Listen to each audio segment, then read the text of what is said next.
A chord, claw your hand firmly and approach the guitar neck from behind with your thumb coming in just over the 2nd fret. From there, maintaining your hand position, you don't want the hand to close down. Add your 1st fingertip onto the 4th string, 2nd fret. Add your 2nd fingertip onto the 3rd string, 2nd fret. And add your 3rd fingertip, and I said fingertip, not your finger, the tip of your finger. That angles the hand correctly, and the fingers.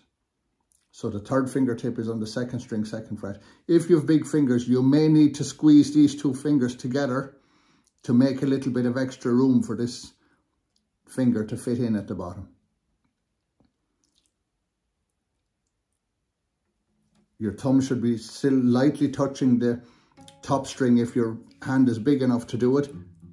Otherwise it will sound cloudy, if that's included. But a professional guitar player would mute with the thumb so that when they strum 6, their audience will only hear the bottom 5 strings. If you can't do this, you will have to try and strum 4 or 5 down there like that. But long term, it's better to actually mute so that you don't have to look at your guitar at all.